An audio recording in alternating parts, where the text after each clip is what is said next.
이 구원에 대하여는 너에게 임할 은혜를 예언하던 선지자들이 연구하고 부지런히 살펴서 자기 속에 계신 그리스도의 영이 그 받으실 고난과 후에 받으실 영광을 미리 증언하여 누구를 또는 어떠한 때를 지시하는지를 상고하니라. 이 섬긴 바가 자기를 위한 것이 아니요 너희를 위한 것임이 계시로 알게 되었으니 이것은 하늘로부터 보내신 성령을 힘입어 복음을 전하는 자들로 이제 너희에게 알린 것이요 천사들도 살펴보기를 원하는 것이니라. 아멘. 오늘 시간에는 고난과 영광의 길이라는 제목으로 말씀을 전하도록 하겠습니다. 베드로는 지금 로마라는 세상 나라의 통치 아래에 있는 흩어진 교회에게 지금 편지를 보내고 있습니다. 이 편지를 통해서 교회는 이 땅의 거류민이 아니라 여행자 혹은 체류하는 외국인 또 나그네처럼 살아야 한다고 지금 말하고 있습니다. 그리고 베드로는 교회에 대해서 더 중요한 말을 합니다. 이 흩어진 나그네와 같은 교회의 정체성에 대해서 아주 놀라운 선언을 합니다. 그것이 어떤 선언입니까? 교회가 비록 이 땅에서 흩어진 나그네로 힘없는 존재로 살아갈 것 같지만 교회는 하나님의 미리하심과 성령님의 거룩하심 그리고 예수 그리스도의 피 뿌림으로 구별된 이 삼위 하나님의 놀라운 섭리로 세워졌음을 지금 베드로전서를 통해서 고백하고 있습니다. 그리고 이 교회를 이미 구원하셨고 또 구원하실 것이며 구원하고 계시기 때문에 그 소망을 품고 우리는 말할 수 없는 기쁨으로 이 땅을 살아가야 할 것을 선포하였습니다. 이것이 지난 시간까지 우리가 살펴본 말씀입니다. 오늘은 이 세상의 관점에서 아무 힘도 없고 연약한 흩어지는 이 먼지와 같은 교회가 사실상 얼마나 위대하고 존귀한 존재인지를 다시 한번 부각시키게 한 말씀이 바로 오늘 본문의 말씀입니다. 오늘 본문은 이렇게 시작합니다. 10절의 말씀을 다 함께 봉독하도록 하겠습니다. 이 구원에 대하여는 너희에게 임할 은혜를 예언하던 선지자들이 연구하고 부지런히 살펴서. 여기서 말하는 구원은 성부 하나님께서 미리 하신 구원입니다. 그리고 구약의 선지자들을 오래전부터 계시해온 구원에 관한 내용입니다. 그런데 이 구약의 사람들은 정작 그것들을 누리지는 못했습니다. 그저 바라보기만 했습니다.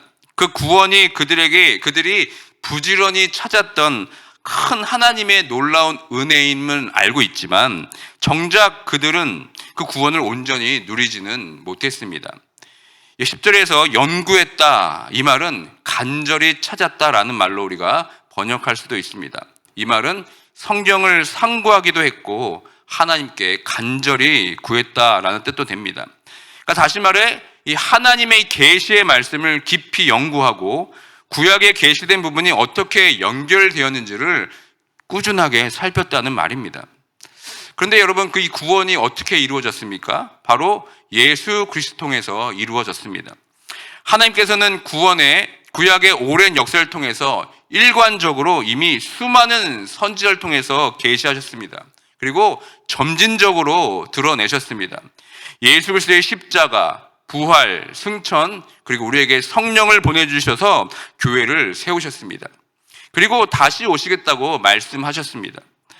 그러니까 베드로는 구약의 선지자들이 간절히 찾고 연구했던 그 계시의 실체인 예수 그리스도를 보게 되었습니다.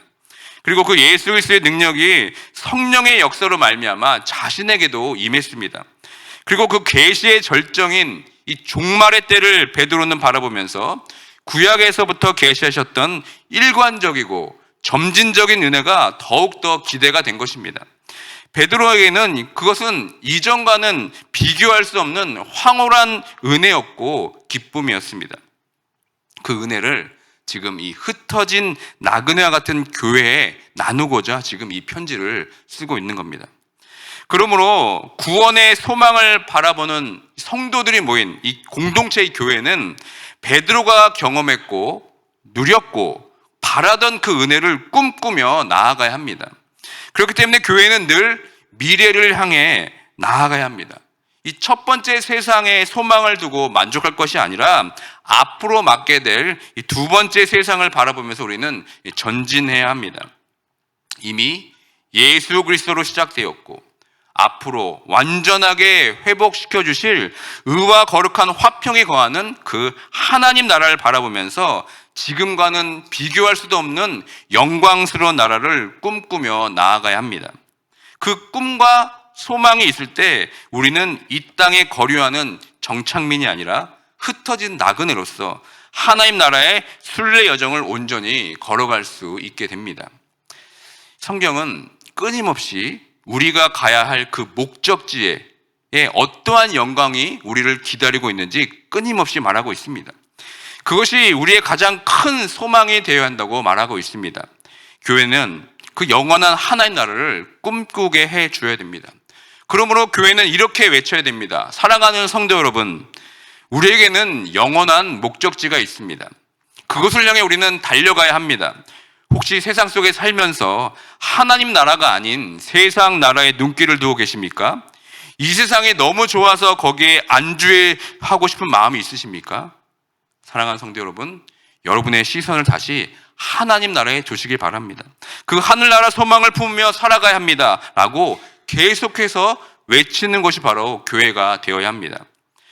교회를 통해 하나님 나라를 보지 못하고 교회를 통해 하나님 나라를 꿈꾸며 전진하지 못한다면 우리는 다시 한번 이 베드로의 말씀을 우리는 주목하고 더욱더 귀를 기울여야 합니다.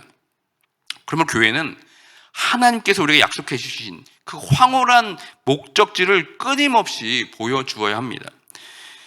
우리가 낯선 곳을 여행할 때 우리는 반드시 지도를 보게 되어 있습니다. 교회도 마찬가지입니다. 교회를 통해 우리가 종국에 가야 할 그 하나님의 나라를 향한 순례 지도를 끊임없이 확인하고 또 보여줘야 합니다. 그 지도는 이 성경 안에 다 들어 있습니다. 우리가 가야 할 종착지가 어디인지 확실하게 성경 말씀을 통해서 우리에게 보여주고 있습니다.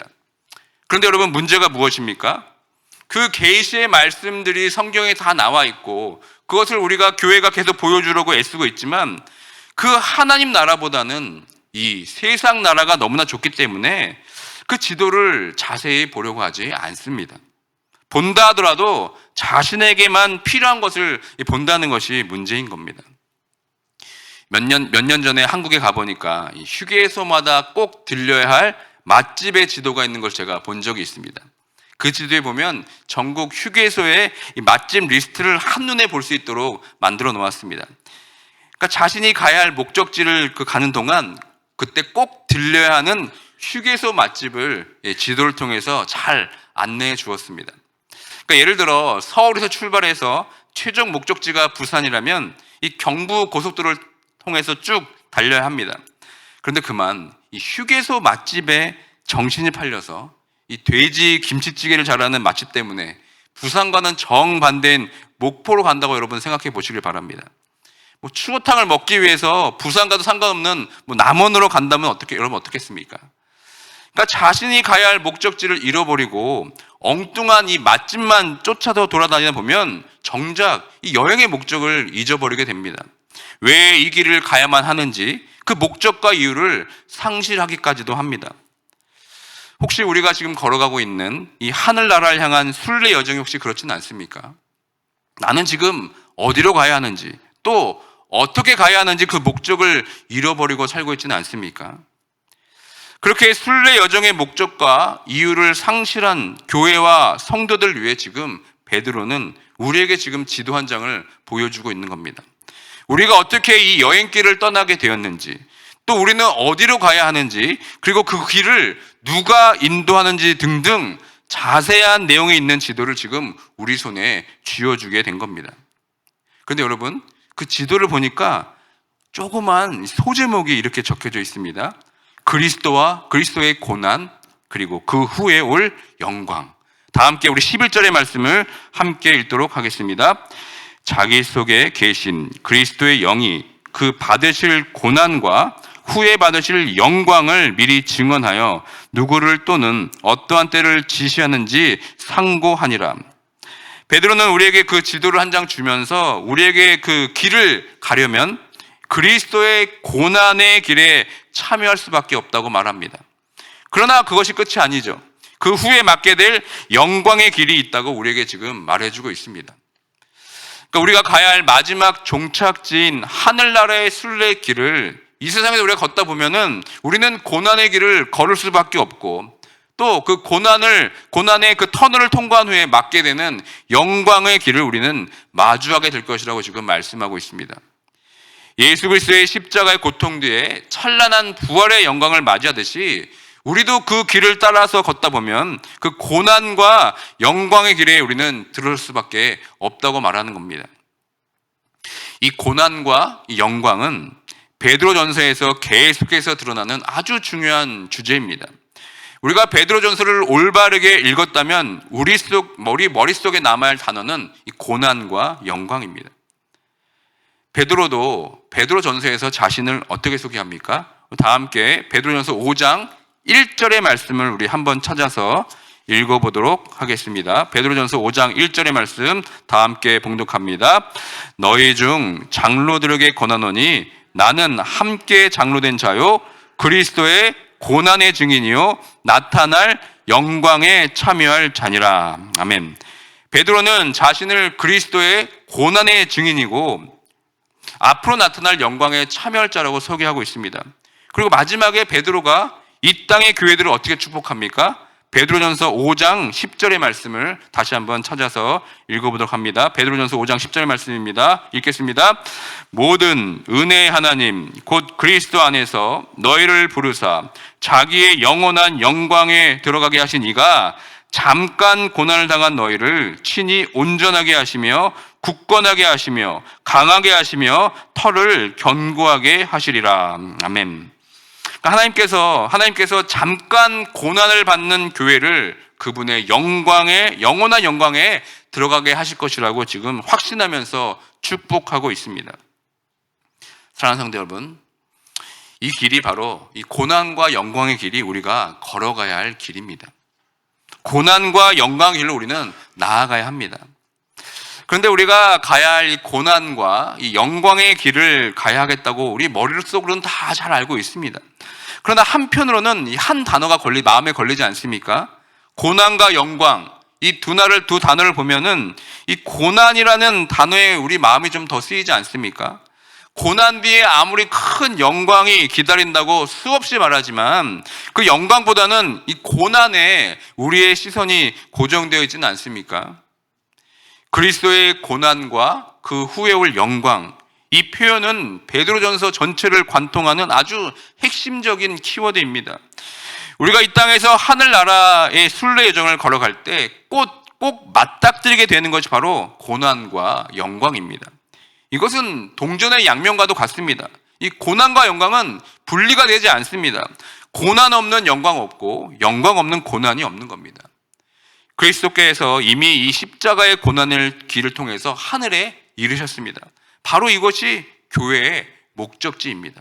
또 우리가 가야 할 마지막 최종 목적지가 바로 그 하늘나라인 겁니다. 그리고 그리스도께서 승천하신 후에 거기로부터 곧 하늘로부터 성령을 우리에게 보내주셨습니다. 다 함께 12절의 말씀을 함께 읽도록 하겠습니다. 이 섬긴 바가 자기를 위한 것이 아니요 너희를 위한 것임이 계시로 알게 되었으니 이것은 하늘로부터 보내신 성령을 힘입어 복음을 전하는 자들로 이제 너희에게 알린 것이요 천사들도 살펴보기를 원하는 것이니라. 여러분, 이 그림을 잘 한번 머릿속에 그려보시길 바랍니다. 하늘로부터 보내신 성령을 힘입어 복음을 전하는 자들로 너에게 알려주셨다. 그리고 천사들도 그것을 보기 원한다. 그러니까 그리스도께서는 십자가의 사망 권세를 이기시고 부활하셔서 하늘에 오르셨습니다. 그리고 하나님 보좌 우편에 앉아 계십니다. 그리고 끝이 아니죠. 이제 그 하늘 보좌 우편에서 성령을 우리에게 보내주셨습니다. 그리고 그것이 바로 오순절 사건으로 드러났습니다. 그리고 성령께서 복음이 전해지는 곳마다 그 능력으로 이를 확정하여 주시고 교회를 세우시면서 우리들에게 성령의 역사를 보여주셨습니다. 이것이 바로 사도행전의 역사입니다. 베드로가 지금 이 12절에서 말한 성령을 힘입어 복음 전하는 자들로 너에게 알려주셨다. 이 말은 베드로가 이미 사도행전 설교를 통해 이미 선포한 내용입니다. 그러니까 다시 정리하면 그리스도께서 죽으시고 부활하시고 하늘 보좌에 앉으셔서 성령을 우리에게 보내주셨습니다. 그 성령이 예수 그리스도의 죽음과 그 부활을 복음으로 우리 심령 가운데 확증하게 하셨습니다. 그리고 그 성령의 역사로 우리가 그 복음을 믿고 그 복음을 믿는 자들이 이 교회에 함께 모여서 앞으로 도래야 할, 우리가 가야 할 그 하나님 나라를 소망으로 품고 그 하늘 나라의 길로 가자고 지금 말씀하고 있는 겁니다. 결국 우리도 예수 그리스도와 함께 죽었고 함께 부활할 것입니다. 그리고 우리도 예수님의 그 보좌 우편에 우리도 동일하게 앉게 될 것입니다. 죽을 수밖에 없던 죄의 종이었던 우리가 이 하나님의 자녀가 되어서 예수 그리스도가 누리고 있는 모든 영광을 우리가 누리게 될 것입니다. 그러니까 누가 이 사실에 대해서 경이롭다고 표현하고 있습니까? 오늘 본문 12절 마지막을 보시면 어떻게 말씀하고 있습니까? 천사들이 살펴보기를 원한다, 이렇게 얘기합니다. 지금 천사들이 그 모습을 보면서 지금 놀라고 있는 겁니다. 여러분, 이 천사들이 지금 우리들이 어떻게 하나님 나라에 오르게 될 것인지를 주목하고 있다는 사실이 여러분 경이롭지 않으십니까? 천사들이 우리를 향한 그 놀라운 하나님의 은혜와 사랑의 역사를 지금 바라보고 있다는 사실에 여러분 어떠한 생각이 드십니까? 그런데 여러분 더 놀라운 것이 있습니다. 성삼위 하나님께서 우리가 하늘나라를 향한 이 순례의 여정을 지금 지켜보고 있다는 겁니다. 그러므로 우리는 예수 그리스도가 걸으셨던 이 고난의 길을 묵묵히 갈 수가 있는 겁니다. 그 길이 낯설고 힘들어도 우리는 갈 수 있는 겁니다.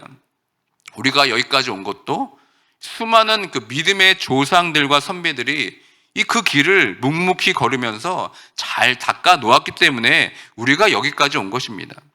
이제는 우리가 그 낯선 길을 가야 합니다.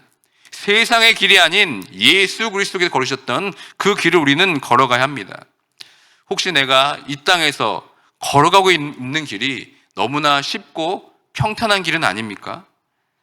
예수 그리스도를 믿는다고 하면서 이 세상을 살아갈 때 아무런 장애물도 없고 어떤 어려움도 없는 너무나 익숙하고 편한 길을 우리가 지금 걸어가고 있지는 않습니까? 그렇다면 여러분, 다시 한번 우리에게 주어진 이 지도를 잘 보시길 바랍니다. 과연 나는 예수 그리스도를 따른다고 하면서 하늘의 소망을 두지 않고 이 땅에 소망을 두며 살고 있지는 않는지, 목적지와 방향을 상실한 채 이 고속도로에 맛집만을 찾아다니는, 또 그것만 누리며 살고 있지는 않는지 여러분 이 시간 돌아보길 원합니다. 사랑하는 성도 여러분, 예수 그리스도의 길은 낯선 길임에 분명합니다. 이 세상 사람들이 봤을 때는 그 길이 너무나 좁고 협착합니다. 불편합니다. 그 불편함을 감수하고 우리가 맡게 될 그 하늘나라의 영광을 바라면서 우리는 그 길을 가야 합니다. 천사들이 우리를 지금 주목하고 있습니다. 그리고 무엇보다 성삼위 하나님께서 우리의 행보를 지금 지켜보고 계십니다. 과연 교회가 예수 그리스도께서 걸으셨던 그 고난의 길을 따라서 하늘나라 영광을 바라보며 낯선 길을 계속해서 걸어가고 있는지 늘 점검하고 돌아봐야 합니다. 우리가 예수 믿고 복받자, 이 말을 참 많이 하고 많이 듣습니다. 그러나 여러분, 예수 믿고 잘 되는 것이 복이 아닙니다. 예수 믿는 것 그 자체가 복입니다. 예수님을 믿은 후에 잘 되고 안 되는 그것이 중요한 것이 아닙니다. 예수 믿고 복받자가 아니라 예수 믿고 예수 받자, 여러분 이것이 진정한 복음을 믿습니다. 그것을 복으로 여기는 사람이 예수님께서 걸으셨던 그 고난의 길을 온전히 갈 수가 있습니다. 그리고 그 길 후에 맡게 될 하늘나라의 영광을 보고 누리는 모든 성도가 되길 주님의 이름으로 축원드립니다. 말씀을 맺습니다. 구원받은 성도들이 모인 교회가 갈 길이 이미 정해져 있습니다. 그 길은 세상과는 전혀 다른 길입니다. 낯선 길입니다. 그 길을 가기 위해 우리에게 지도가 한 장 주어져 있습니다. 그 지도의 길을 따라 우리는 가야 합니다. 가야 할 그 최종 목적지를 우리는 뚜벅뚜벅 걸어가야 합니다. 다행히 그 길은 우리가 처음 걷는 길은 아닙니다. 이미 예수님께서 그 길을 가셨고 여러 믿음의 선배들도 그 순례 여정을 이미 떠났습니다. 이제는 우리 차례입니다. 우리가 이제 그 길을 가야 합니다. 그 길이 고난의 길이라 할지라도 우리는 그 길을 걸어가야 합니다. 그것이 바로 교회의 사명이고 교회가 이 땅에 존재하는 이유인 줄 믿습니다. 사랑하는 성도 여러분, 그 낯선 길이 우리에게 익숙한 길이 되었으면 좋겠습니다. 비록 고난의 길, 좁고 협착하고 세상과 정반대되는 길이라도 힘들고 그 길이 어렵겠지만 우리에게 약속한, 그리고 이미 예수 그리스도께서 누리고 계시는 그 하늘나라의 영광을 바라보며 나가시길 바랍니다. 그래서 묵묵히 이 땅에서 흩어진 나그네로서 하늘 향한 순례 여정을 오롯이 걸어갈 수 있는 모두가 되길 주님의 이름으로 축원드립니다. 아멘. 이 시간 말씀을 기억하며 다 함께 기도하기 원합니다. 여러분들의 이 땅에서의 최종 목적지가 여러분 어디입니까? 혹시 그 마지막 최종 목적지에 대한 지도를 가지고 계십니까? 다행히도 구원받은 성도들이 가야 할 그 지도를 여러 선지자를 통해서 이미 말씀해 주셨습니다. 그리고 그 길을 걸어가신 예수를 통해서 그 길이 무엇인지도 우리가 확인했습니다. 이제는 우리가 그 길을 걸어가야 될 줄 믿습니다. 우리가 맡게 될 그 하나님 나라의 영광을 바라보며 걸어가야 됩니다. 그 길은 분명히 낯선 길입니다. 세상 사람들이 볼 때는 이상한 길입니다. 혹시 여러분들이 걷고 있는 이 세상의 길이 너무나 편하지는 않습니까? 아니, 세상들이 걷는 그 길, 넓은 길로 우리가 가고 있지는 않습니까? 다시 한번 말씀을 기억하면서 구원받은 성도들이 이 땅에 가야 할 고난의 길과 종국에 우리가 들어가야 할 하늘나라의 영광의 길을 기억하면서 우리의 발걸음을 다시 한번 돌아보는 이 시간 될 수 있도록 다 함께 기도하며 나가도록 하겠습니다.